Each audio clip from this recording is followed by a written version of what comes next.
नाज़रीन, कोविड-19 कोरोना कहिड़े तरीक़े सां पूरी दुनिया में तबाही फैलाए रही आहे ऐं ख़ासि तौर ते असांजा इलाइक़ा जिते अवामी सतह ते काफ़ी अवेयरनेस पखिड़ण जे बावजूदु, काफ़ी जागृता जी मुहिम हलाइण जे बावजूदु वींदे मोबाइल ते ट्यून बि जेको आहे कोरोना खां बचाव जे हिदायतुनि ते मुश्तमिल हुई, पर हिकिड़ी बेएहतियाती ऐं हिकिड़ो उनखे सीरियस न वठणु ऐं उहा जेॾी वॾी ख़तरनाक बीमारी आहे उनखे ओतिरो गहराईअ सां न वठण जे करे हिन वक़्तु हीअ जेका रीजन आहे सखर रीजन, हिन में घोटकी ज़िलो हुजे, ख़ैरपुर ज़िलो हुजे या पंहिंजो शिकारपुर ज़िलो हुजे, लाड़काणो हुजे या वरी बलूचिस्तान जे पटीअ सां लॻंदड़ असांजा ज़िला हुजनि, त इन्हनि सभिनी में हिन वक़्तु सूरत हाल डेंजरस हद ताईं वधी वई आहे। त इन सिलसिले में असां हिन वक़्तु मौजूदु आहियूं सखर जी सिविल अस्पताल में। असां सां मौजूदु आहे सखर सिविल अस्पताल जो MS डॉक्टर तस्लीम खमीसाणी साहब। हिन वक़्तु ये जेका सखर डिवीज़न आहे इन में केतिरा कोरोना जा जेके आहिनि पॉज़िटिव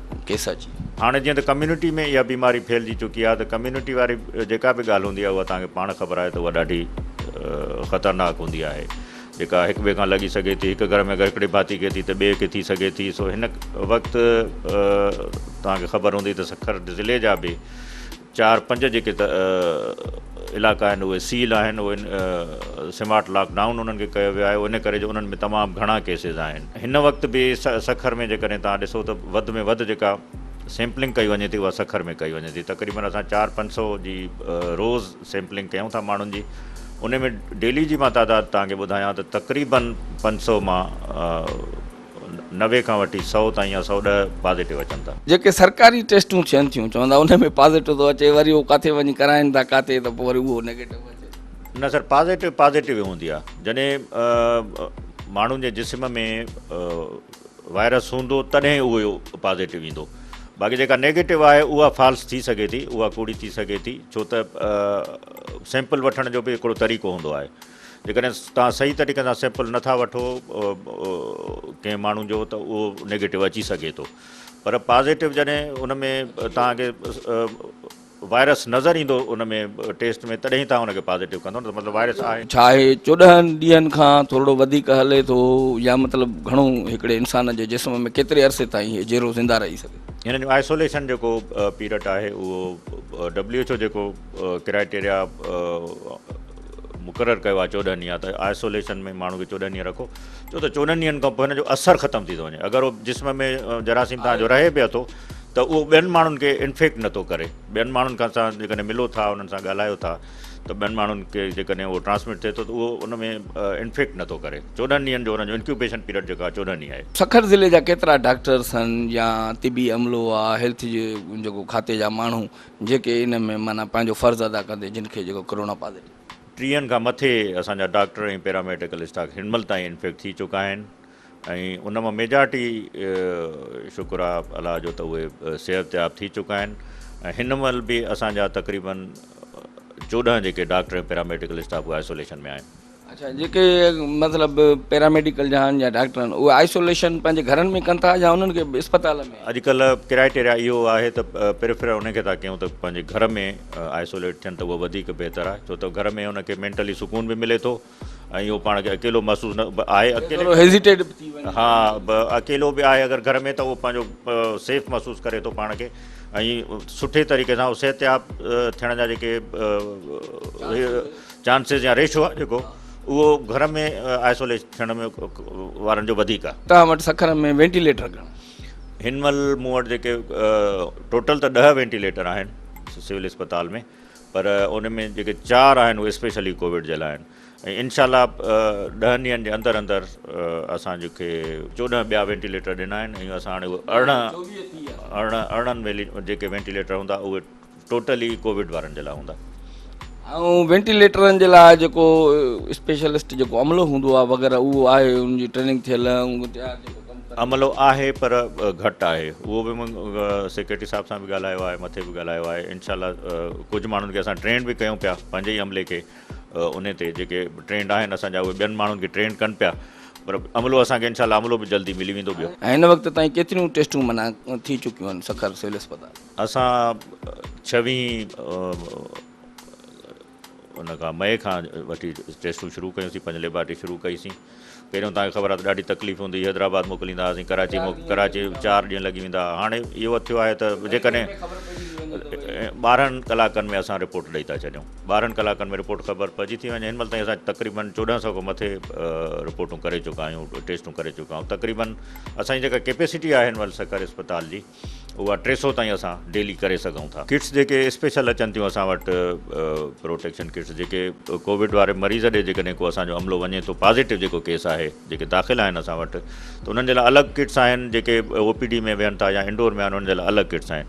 ऐं पहिरियों त कुझु टाइम अॻु में तव्हांखे ख़बर आहे त इलाही किराए बि हुई, शॉर्टेज बि हुई वाक़ई, पर हिन महिल असां वटि तमामु घणे तादाद में किट्स मौजूदु आहिनि। छो त सिंध गवर्नमेंट बि ॾिए पई, PDA में बि असांखे किट्स ॾिए पई, लेबॉरेटरी जे लाइ अलॻि ॾिए पई, ऐं अंदरि जेके असांजो अमलो कमु करे थो उन जे लाइ अलॻि ॾिए पई। सो हिन महिल असांखे किट्स जी काई बि शॉर्टेज कान्हे का। हिते तव्हां वटि डॉक्टर केतिरा आहिनि सिविल में, ऐं उन खां सवाइ जेको ॿियो अमलो आहे उहो केतिरो थींदो? अमलो असां वटि हिन महिल तक़रीबन 2500 खां मथे आहे, पर इहो बि मां क्लियर कंदो हलां त असां गवर्नमेंट खे काफ़ी दफ़ा लिखी बि चुका आहियूं। त हिन महिल जेको असांजो फॉर एग्ज़ाम्पल 100 स्टाफ, त उन में 40% ते असां कमु कयूं पिया, 60% जी असां वटि शॉर्टेज आहे। छो त काफ़ी सारा डॉक्टर असांजा जेके PG ते वियल आहिनि, त उहे पघार हितां खणनि पिया, त उहे सीट्स असांजूं फिल्ड आहिनि। 18 ग्रेड जूं इलाही पोस्टूं असां वटि ख़ाली पियूं आहिनि। ईअं अहिड़े ई तरीक़े सां पैरामेडिक जूं तक़रीबन 60% सीटूं असां वटि ख़ाली पियूं आहिनि, जेके गवर्नमेंट हाणे अनाउंस कयो आहे त इंशाल्लाह अॻिले हफ़्ते ताईं उहे उन्हनि जा इंटरव्यू करे उन्हनि खे आर्जी तौर ते फ़िलहालु फिल कयो वेंदो। कोविड वारनि जे पेशेंट्स जेके हूंदा, उन्हनि जे लाइ तव्हां का नई हिकमत अमली, नओं मनसूबो या नवां के बेड्स वग़ैरह बि तयारु कयो पिया? जेके तेज़ी सां मर्ज़ वधे पियो, ऐं केतिरी ज़रूरत पवंदी उहो बि अञा ताईं का ख़बर कान्हे का। थी सघे थो त इन खां बि वधाइणो पए। मूंखे 32 बेडनि जे लाइ चयो वियो हो त 32 बेड अञा तव्हां हाई डिपेंडेंसी यूनिट जेको थींदो आहे, जेको जंहिंमें असां ऑक्सीजन ते मरीज़नि खे रखंदा, उहो वधायो। पर मां 32 जी जॻह ते 40 बेडेड उहो पंहिंजो यूनिट आहे जेको उहो तयारु कयो आहे। ऐं हाणे इनशाला 40 बेडनि में खां बि जेकॾहिं कमु वधी वियो त उहो बि गवर्नमेंट इजाज़त ॾिनी आहे त तव्हां उनखे अञा बि वधाए सघो था। मां उहो हिकिड़ो ॿियो वार्ड बि ख़ाली कराए छॾियो आहे स्पेशली इन जे लाइ, उन ते बि कमु कयां पियो। लेबर कॉलोनी जो क्वारंटाइन सेंटर, त छा उहो हाणे बि कम जो आहे या उहो बसि उहे आर्ज़ी तौर ते उन वक़्त में उनखे फंक्शनल कयो वियो ऐं उन मां फ़ाइदो वरितो? हाणे थियो ईअं आहे त असां वटि सखर ज़िले में डिसाइड इहो थियो आहे त जिन खे कोई बि साइन सिम्टम न हूंदो, फॉर एग्ज़ाम्पल कंहिंखे काई तकलीफ़ न हूंदी, जंहिंखे ऑक्सीजन जी बि थोरी घणी अगरि ज़रूरत हूंदी, त उहो असां उते रखंदासीं लेबर कॉलोनी में। बाक़ी जंहिंखे थोरी घणी तकलीफ़ हूंदी या जंहिंखे वेंटिलेटर जी ज़रूरत हूंदी या जंहिंखे ऑक्सीजन जी तमामु घणी ज़रूरत हूंदी, क्रिटिकल कंडीशन में हूंदा, उहे सभु मरीज़ असां हिते पाण वटि रखंदासीं अस्पताल में।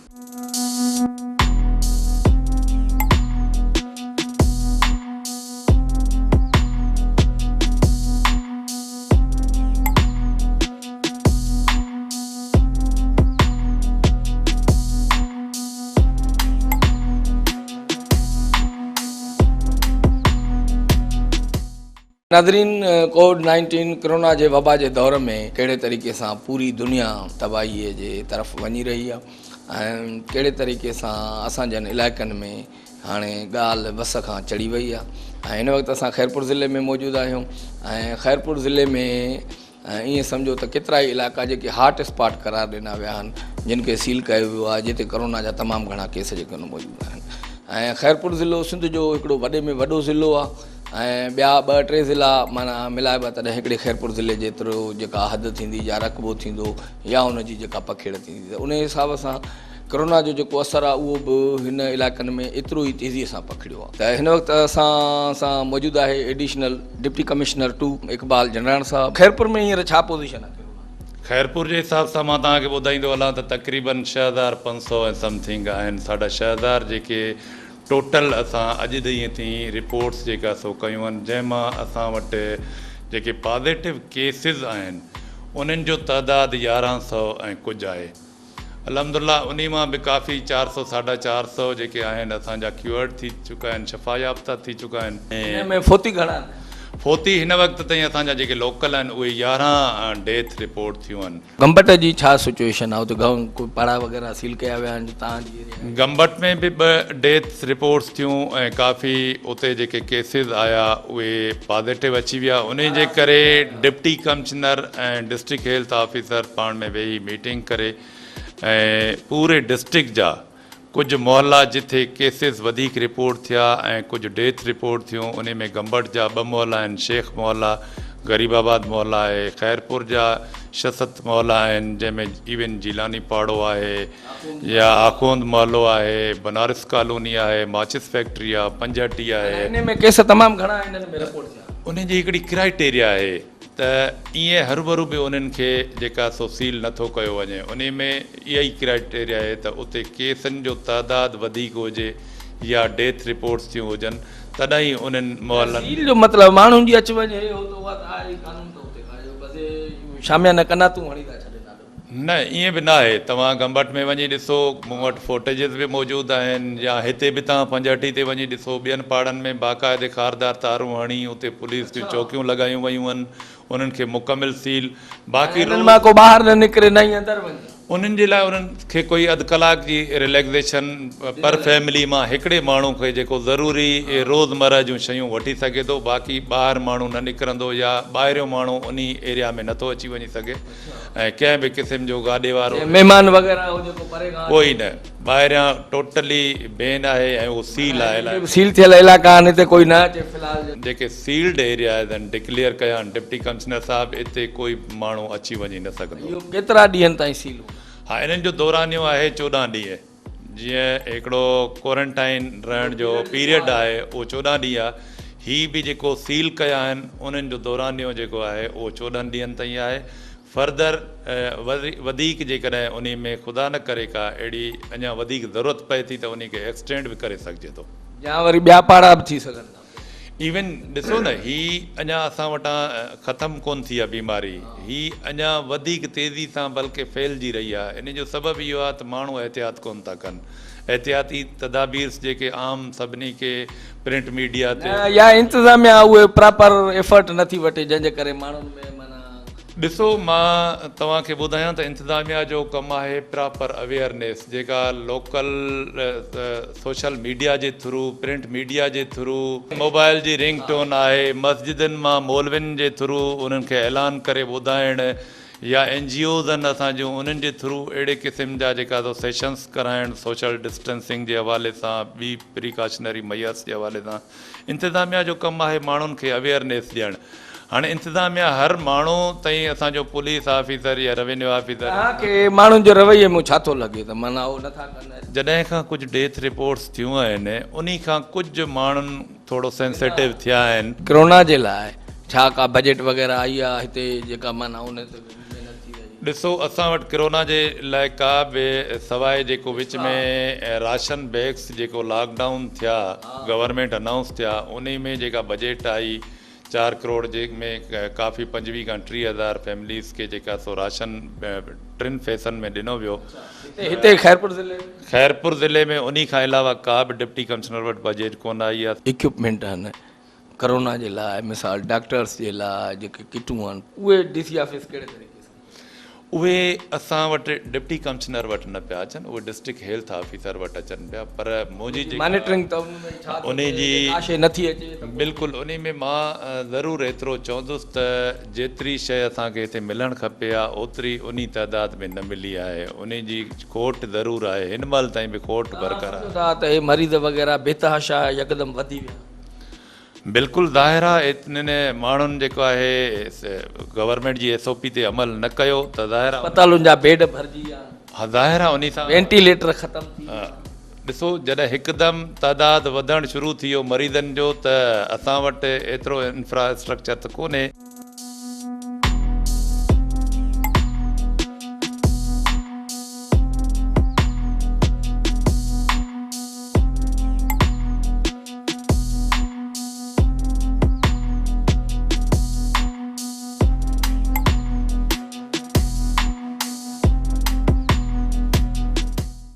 असां हिन वक़्तु मौजूदु आहियूं गंबट जे शहर में गंबट जो जेको चेयरमैन आहे ख़ालिद अहमद शेख, हिन सॼी सूरत हाल ते ॻाल्हायूं। गंबट बि हिकिड़ो हॉट स्पॉट, हिते जा बि कुझु मोहल्ला छा सील कया विया आहिनि? बिल्कुलु 2 मोहल्ला हितां जा बि सील थिया हुया। अलाह जी महिरबानीअ सां वरी अॼु मां सम्झां थो उहो हॉट स्पॉट ख़तमु थींदा, छो त उन्हनि जी कोरोना नेगेटिव अची चुकी आहे। जेके केतिरा माण्हू विलेज हुया तक़रीबन 7 ॼणा शेख महले जा हुया, 9 ॼणा ग़रीबाबाद जा हुया जेके पहिरियों पॉज़िटिव आया हुआ, उनखे क्वारंटाइन कयो वियो। हाणे उनखे त मां सम्झां थो त 9-10 ॾींहं थी विया आहिनि। कल्ह उन्हनि जी रिपोर्ट जेका इहा आई आहे असां नेगेटिव आई आहे, त इनशाला इहे मोहल्ला बि माना आज़ादु अनसील्ड थींदा इनशाला। त हाणे ॾिसो था केॾी ख़ौफ़नाक सिचुएशन थी वई आहे, त पोइ शहर बि ॾिसो था हिन ते हिकिड़ो त बहिराड़ीअ जो बि सॼे जो दॿाउ हिन शहर ते हूंदो आहे, कारोबार सॼो हिन शहर ते आहे, त हिन शहर खे कीअं महफ़ूज़ रखी सघिजे थो? महफ़ूज़ जो हिकु ई तरीक़ो आहे त लॉकडाउन तमामु ज़रूरी आहे। हींअर तव्हां चओ था त भई चेयरमैन जी बिल्कुलु लॉकडाउन तमामु ज़रूरी आहे। माण्हुनि असां जेके सम्झ कोन्हे का विथी नथा रखी सघनि। इहे जेके पहिरियों लॉकडाउन हो सख़्तु खां सख़्तु 15 ॾींहं मुंहिंजो हिकिड़ो मुतालबो आहे त बिल्कुलु कई वञे, ईअं कर्फ्यू वांगुरु कई वञे, माण्हू बुख में कोन मरंदा इनशाला। ऐं हिते असांजी सिंधी क़ौम अहिड़ी आहे जो पाड़े में को ग़रीब हूंदो त ओसि ताईं 4 दाणा आटे जा पचाईंदा त उनखे भाॼी मानी मोकिलींदा। पर हे जेके अॼुकल्ह हालात थी वई आहे ऐं शहर रेलियूं खुली वयूं आहिनि, मां सम्झां थो इहो तबाही तरफ़ असां वञी रहिया आहियूं। तव्हां हिकिड़े शहर जे चेयरमैन जे हुजण सां गॾोगॾु तव्हां हिकिड़ा कारोबारी मतिलबु त पंहिंजो बिज़नेसमैन कम्यूनिटीअ सां तालुक़ु था रखो, तव्हांजो पंहिंजो बिज़नेस खे केतिरो धकु आयो आहे, जेको वापारी तबिको आहे उनजी सूरत हाल तव्हां? साईं वबा त क़ुर शरीफ़ में बि आहे, सिर्फ़ु मुतासिर असां न थिया आहियूं सिंध वारा या गंबट वारा या पाकिस्तान वारा, पूरी दुनिया मुतासिर थी आहे कारोबार में। ऐं जहाज़ बंदि लॻा पिया आहिनि, मार्केटूं बंदि लॻी पियूं आहिनि, फैक्ट्रियूं बंदि लॻी पियूं आहिनि, उन्हनि जूं पघारूं वाक़ई हक़ीक़त इबादत गाहूं बंदि लॻी पियूं आहिनि। ॾेवालो त बिल्कुलु इहो वापारी तबिके जो निकिरी चुको आहे। पर जेसि ताईं ज़िंदगी हूंदी त माण्हू वरी कमाए वठंदो, सर्वाइव करे वेंदो। पर जेकॾहिं ज़िंदगी न हूंदी त माण्हू सर्वाइव कोन करे।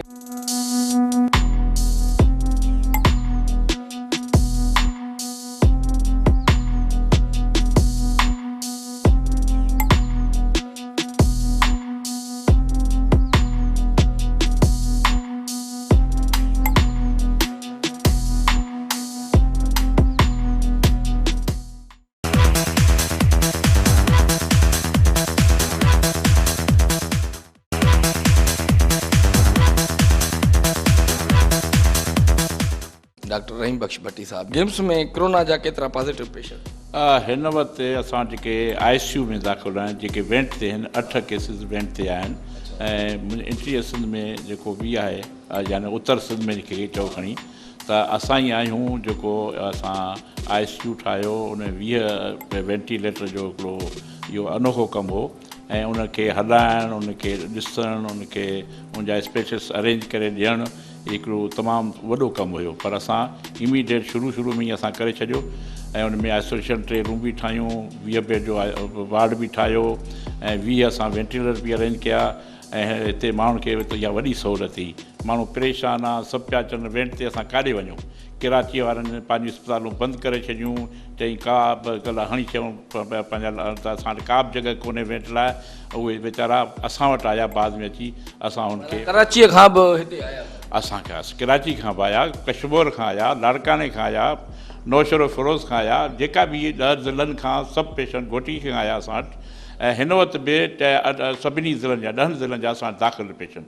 त हिन वक़्तु ताईं जेके टेस्टिंग माना हुई कोरोना जी पॉज़िटिव, त उहा केतिरी टेस्टिंग कई वई, केतिरा पॉज़िटिव आया, केतिरा नेगेटिव आया, जेके तव्हांजी माना हितां जे, ऐं केतिरी सलाहियत आहे डेली टेस्टिंग करण? ॾिसो न, असां हिन वक़्तु 300 टेस्टूं हर ॾींहं में कयूं पिया।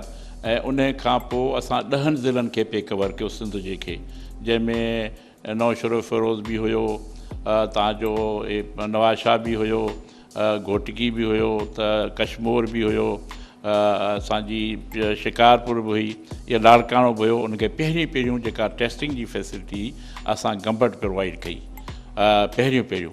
ऐं उन शुरूआति खां वठी जीअं पहिरियों केस बि जेको आयो असां वटि, जेको चाइना खां आयो शाहज़ा, उहो पहिरियों असां वटि ई आयो। पहिरियों स्टार्ट गंबट खां ई थियो। ऐं माण्हू असां ईअं न, असांजे डॉक्टरनि ॾाढो ख़ुशीअ सां हुनखे एक्सेप्ट कयो, को ॾिनो कोन, उन भउ ॾाढो। तव्हां पंहिंजो बचाव कीअं कयो आहे? मिसाल हाणे ॾिसो था त चवंदा 50 सालनि खां वधीक हारे खे त जेको आहे उहो शिकार बनाए थी, ऐं उन खां पोइ तव्हां हर जाइ ते अॻु बराबरि रहिया, उहे क्वारंटाइन सेंटर क़ाइमु करणु, इहे माना आइसोलेशन ठाहिणु, वेंटिलेटर आणणु, उन्हनि डॉक्टरनि सां ई लव चढ़, उन्हनि सभिनी खे कोरोना थी वई जेके तव्हां सां लव चढ़ में आया, तव्हां कीअं बची विया? एक्चुअल त हिकु त अलाह साईं मूंखे बचायो। मां डेली जेको एग्ज़र्शन कंदो आहियां न, 2-3 मेल किलोमीटर सम्झो मुंहिंजो वॉक थी वेंदो आहे, इस्पताल में ई तव्हां इस्पताल हलंदो रहंदो आहे। अच्छा, तंहिंखां पोइ मां इएं सभु सम्झंदा त हाणे बड़ी साहिब ईअं घुमंदो त ईअं न हुयो। मां पंहिंजो जेको सोशल डिस्टेंस जेको न उहो प्रॉपर एडॉप्ट, उहो त भई हीअ माण्हू खां केतिरो परियां जो मूंखे इन्फेक्शन न थिए एज़ अ पर ईअं माण्हू खे फील कोन करे पियो, पर मां ख़ुदि हुनखे एडॉप्ट होशियारी ऐं कंहिंखे हथु मिलायां कोन पियो, वरी फटाफट मोटी अचे पंहिंजा हथ धोआं पियो, ठीकु आहे न। मां पंहिंजा प्रिकॉशन्स पंहिंजो जेको हुयो माइंड में रखी। खैरपुर जा बि ॾिसो था वधि में वधि डॉक्टर 40 जे लॻभॻि माना हेल्थ जो अमलो हुन में 22-24 डॉक्टर आहिनि, उहे चवंदा पंहिंजे प्राइवेट क्लिनिकुनि ते प्रैक्टिस कंदे। माना हिते जेको रुझान ॾिठो वियो, जेके बि डॉक्टर फाथा आहिनि उहे प्राइवेट प्रैक्टिस बि कंदा हुआ, उहे ई ख़ासि फाथा आहिनि।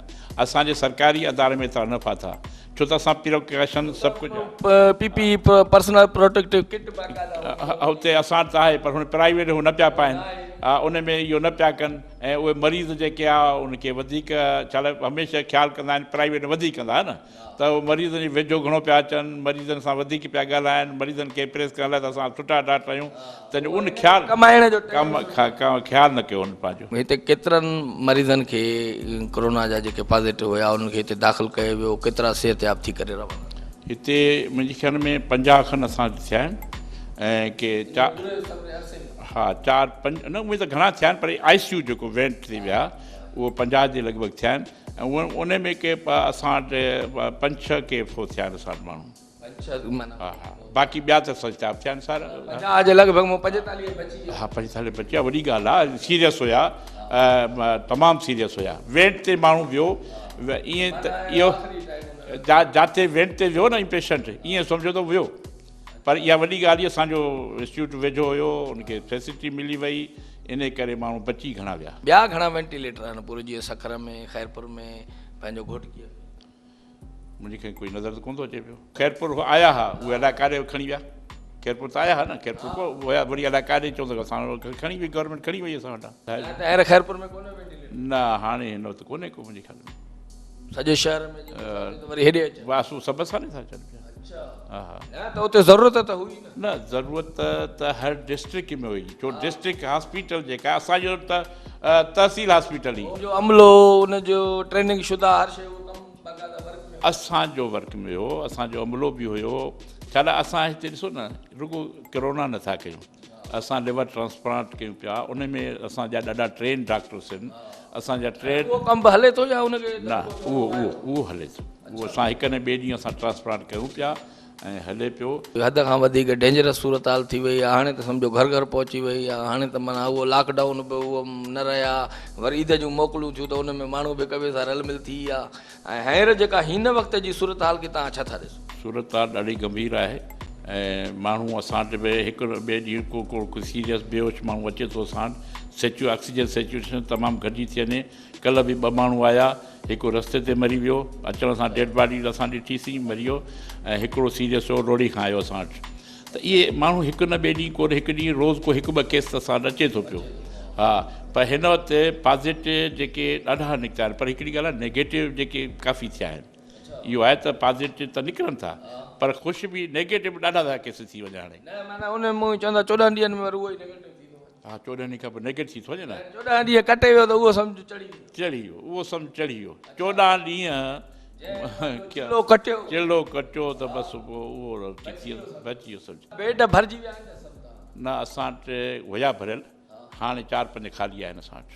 जेको वञे थो त हुनजो थोरो हिकिड़ो अलविदाई सीन वग़ैरह सुठी तरीक़े सां उहो असां कयूं पिया, तव्हां ॾिठा हूंदा। उन सां माण्हुनि में हौसलो उमेद, असां फेसबुक ते आया, ॾाढा माण्हुनि में हिमत अफ़ज़ाई थी आहे, माण्हू कुराड़ा बि ख़ुशहाल थी विया, ॾाढा कुराड़ा हुया, ईअं बि न आया 70 साल 75 साल जा, तव्हां मुंहिंजे ख़्याल फेसबुक ते हलिया आहिनि। माण्हुनि खे पाण इहो उमेद अफ़ज़ा ॾियूं त हिन में माण्हू बची थो सघे, जेकॾहिं पंहिंजो हुनजो इम्यून सिस्टम मज़बूत या पंहिंजी केयर करे या खाधर पीतल में वञा उहे ॾिसो न हिन वक़्तु इहो असां इन करे फेसबुक ते हणाइण लाइ असांखे हैरान चऊं पिया त असां नेकी कजे छो न कंदासीं बसि असां चयो त इहे माण्हुनि खे हिकिड़ी हिते जेके वीचारा माण्हू डिप्रेशन में आहिनि त न इहा बि सहूलियत असां वटि हिते वेझो आहे असां उहो बि उन खे वठूं ऐं असांजो त कमु आहे बाबा उहो जेको जेको नारो हणूं था इंसान दोस्त ख़ुदा दोस्त त हिकु ई वक़्तु कोरोना जे लाइ तव्हां वटि केतिरा असां वटि 20 बेड आहिनि ICU जा विथ वेंटिलेटर्स तंहिंखां पोइ SGU था चवनि उन खां थोरो घटि उन जा असां वटि 20 बेड आहिनि ऐं प्लस 30 बेड आइसोलेशन जा आहिनि एतिरा आहिनि इहो ॻाल्हि ॿुधो जेतिरी ज़रूरत पवंदी हिन इलाइक़नि खे ओतिरी मां ज़रूरु हुनखे इहा फैसिलिटी ॾींदुसि टोटल बेड घणा ईअं 500 आहिनि असां हिन वक़्तु ताईं केतिरा तव्हांजो अमलो या तव्हांजा डॉक्टर वग़ैरह जेके वरी इन तव्हां पंहिंजे फ़र्ज़ अदा कंदे हुन में असांजा 4 डॉक्टर थिया डिफरेंट अने वार्डनि जा ऐं कुझु असांजा हेठियों लोअर स्टाफ थियो उहे 15 खनि थिया पर अलाह शुक्र आहे हिन सभु जेके आहिनि उहे नेगेटिव थी विया आहिनि पहिरियों पॉज़िटिव आहे हाणे उहे सभई नेगेटिव थी विया आहिनि त हीअ सूरत हाल नॉर्मल करे हीअ नॉर्मल हाणे मां त इहो चवंदुसि त हर जेको माण्हू आहे न हिन वबा में थोरो घणो असरु उन ते थींदो हीअ सम्झो मां तव्हांखे मिसाल ॾियां इहा सॼी असांजी न लहर आहे हर कंहिंखे थींदी वैक्सीनेशन थींदी वेंदी थोरो घणो उन ते असरु थींदो नेगेटिव थींदा वरी सदाईं लाइ इम्यून थी वेंदा जे ॿियनि वरी उनखे न थींदी जो प्लाज़्मा जे ज़रिए इलाज कयो थो इहो हाणे तरीक़ा त कढनि था के प्लाज़्मा था अचनि के कोई दवाऊं था अचनि इहो एक्चुअल अञा उहा कंस्पायरी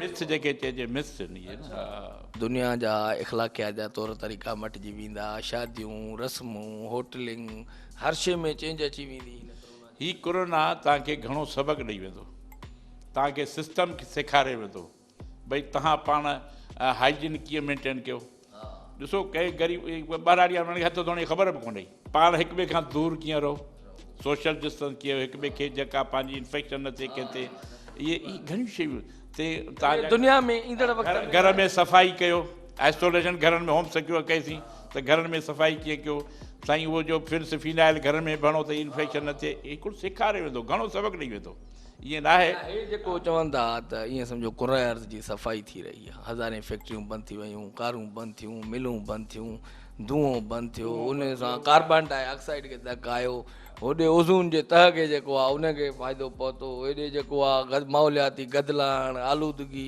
पॉल्यूशन सॼी माना ख़तमु थी तव्हां सम्झो था त इन सां हिकिड़ो काइनात खे हिकिड़ो माना उनजो वॾो फ़ाइदो आहे बेनिफिट जेको घणनि सालनि खां पोइ उनखे हिकिड़ी पंहिंजो पाण खे सफ़ाई करण जो मौक़ो हाणे हिकिड़ी सर्वे कई वई आहे त जेके माण्हू मुआ घटि आहिनि उहो मुआ मौत जेको थियो आहे यानी जनरली जेको मौत थींदो आहे उन में छा त रोड ब्लॉक थिया एक्सीडेंट घटि थिया दिलि जा मरीज़ घर में वेही रहिया एक्ज़र्शन कयूं हार्ट अटैक उहो दिलि जो उहे न हुआ काफ़ी जेके ॾिसो वञे जेको डेथ जेको थिया आहिनि इंटरनेशनली कोरोना जे करे थिया आहिनि डेथ पर जनरली जेके आहिनि त लॉकडाउन जो थी वियो गाॾियूं न हलियूं एक्सीडेंट न थिया इहे घणियूं शयूं जेके रुकिजी वियूं हिकिड़े पासे मरणा हुया पर जेके न उहे जेके हाणे एक्सीडेंट में उहे न हुआ हर कंहिं शइ में अलाह साईं जी भलाई हूंदी आहे इहा वबा आई आहे पर इहा वरी वबा का रहमत बि खणी ईंदी अॻिते हली अलाह साईं ईअं कोन्हे आज़माईंदो आहे इंसान खे असांजो ईमान केतिरो इंसान सबक़ु त मूंखे लॻे हा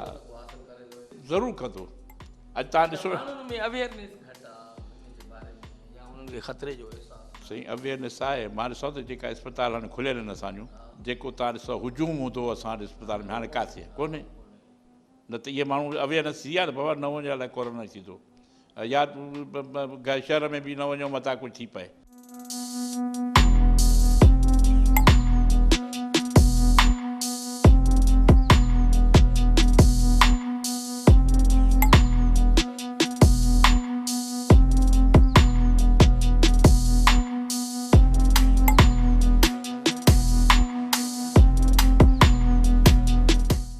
असां सां मौजूदु आहे अंजुमन ताजरान सिंध सूबे जो नायब सदर लाला गफ़ार शेख छा था सम्झो त कोरोना जो जिन ईअं बेकाबू थी वियो आहे ऐं माना ईअं सम्झो त उहो जेको यकीन न हो या जेको माण्हुनि सोचियो बि न उन खां वधीक ख़तरो बणिजी साम्हूं आहे पाकिस्तान बिलख़ुसूस सूबे सिंध सॼी दुनिया समेत हिन महिल कोरोना जे मूज़ी मर्ज़ में जे लपेट में अची चुको आहे ऐं हुकूमत जी नाअहलीअ सबबि रोज़ हिते काफ़ी तादाद में माण्हुनि जी जेका फ़ौतगियूं थी रहियूं आहिनि या ईअं खणी चइजे त हुकूमत जी पॉलिसियूं ग़लति पॉलिसियुनि जे करे इहो माण्हुनि में कोहराम मची वियो आहे ऐं असां हुकूमत खां हुकूमत जी त पहिरियां तारीफ़ पे कई वई त लॉकडाउन पहिरियों कयूं बर वक़्तु फ़ैसिला कयूं हाणे तव्हां सम्झो नथा हुकूमत सही क़दम न खणी रही हुकूमती फ़ैसिला जेके लॉकडाउन हिननि कयो इहो हिकु त लेट कयनि ॿियो उॿराइप वारो कयनि ऐं का बि हुनजी प्लानिंग न हुई हिकिड़े प्लानिंग असांजो ग़रीब मुल्क आहे हिते थोरी प्लानिंग सां ऐं मेरिट सां साफ़ शफ़ाफ़ नमूने सां हिते इहा अगरि कयो वञे हा त एॾो नुक़सानु न थिए हा शुरू में बिल्कुलु हिननि एफर्ट्स वरिता पर उन में जेके ही वरी नरमी आंदी वई उहा इंतिहाई ख़तरनाक साबित थी आहे ईद जे मौक़े ते त वरी असांखे हीअ ईद जेकी हुई ईद में बि जेको आहे को हाल फ़िलहालु गवर्नमेंट खे खपे हा त को पैकेज ॾेई ऐं 15-20 ॾींहं अञा गेन कनि हा त शायदि असां वटि एॾो नुक़सानु न थिए हा ऐं हिन महिल असां बिल्कुलु हर घिटीअ में जेको आहे कोरोना पहुची चुकी आहे ऐं काफ़ी तादाद में माण्हू घरनि में आइसोलेट लॻा पिया आहिनि वेंटिलेटर आया ख़ैरपुर में जेके वरी हुकूमत खणाए वई हली जेके वेंटिलेटर माना हींअर हिकु बि ख़ैरपुर जे शहर में ख़ैरपुर अस्पताल में जेके वेंटिलेटर कुझु हुया बि त उहे ख़राबु पिया आहिनि ऐं कुझु हितां खणाए विया आहिनि छो त ख़ैरपुर हिन महिल जेको आहे निंदणको आहे अञा ताईं जेको आहे ख़ैरपुर सिविल अस्पताल तमामु बुरी हालति में आहे ऐं उते माना मां सम्झां थो त इन्हनि जा हुकुम बि जेके आहिनि हवा में उॾामी था वञनि अच्छा इहो बि चवण में आयो त जेके डॉक्टर माना पॉज़िटिव आया आहिनि उहे पंहिंजे प्राइवेट क्लिनिकुनि ते प्रैक्टिस कंदे जेके बिना इम्तियाज़ जे जेके मरीज़ आया पिए उन्हनि में ई के माना हुया जंहिंखां पोइ सरकारी नौकरियूं बि कनि पिया त उन्हनि जो घणो जेको तादाद हो सो एॾो माना ॾिसो साईं ॻाल्हि ईअं त प्राइवेट क्लिनिक ते डॉक्टरनि जो तमामु घणो तवजो आहे सिविल अस्पतालूं त हाणे फॉर्मेलिटी बणिजी चुकियूं आहिनि उन्हनि जो सॼो कारोबार पंहिंजो प्राइवेट नमूने हले उहो त मरीज़ अचे त हुनखे चवंदा त प्राइवेट क्लिनिक मरीज़ अचनि था उहो उन्हनि जी प्राइवेट इलाज करण लाइ उन्हनि जा माण्हू वेठा आहिनि अस्पताल में बाबा ऑपरेशन करिणो आहे त अचो प्राइवेट क्लिनिक में हेतिरे में तूं 2 ॾींहंनि में टाट थी वञे 22-24 माना डॉक्टर पॉज़िटिव अची विया उनखां पोइ प्राइवेट क्लिनिकूं बंदि कयूं अथनि या अञा हलाइनि था न प्राइवेट क्लिनिकूं त बंदि न थियूं काई बि ऐं प्राइवेट क्लिनिक में उन्हनि जो फुल तवजो आहे ऐं जॾहिं हुननि जा पॉज़िटिव आया आहिनि त पोइ बि उहो मरीज़ ॾिसनि था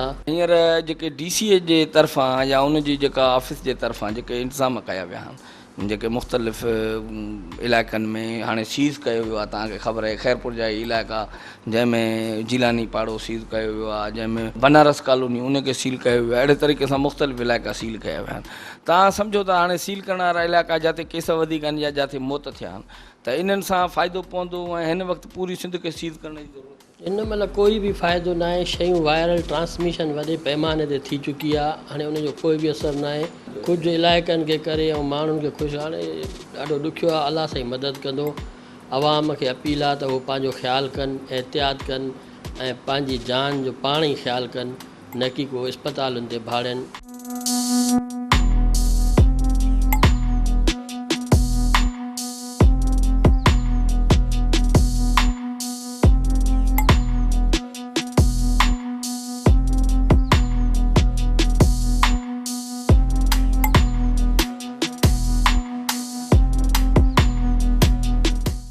कोरोना जे लाइ सिहत खाते जी जेका अॻई सूरत हाल ख़राबी बहितर हिन दौर में बदतर थी वई आहे वापारियुनि जी चेल अॻई चिॿी थी वई आहे थोरा घणा कारोबार खुलिया आहिनि रौनकूं बहाल थियूं आहिनि पर हिकिड़ो धचको जेको आहे इकानमीअ खे मुआशात खे लॻो आहे कैमरामैन शोएब पठान ऐं जावेद गुंजो सां इजाज़त ॾींदा पंहिंजे मेज़बान शौकत नूनारीअ खे सदाईं गॾु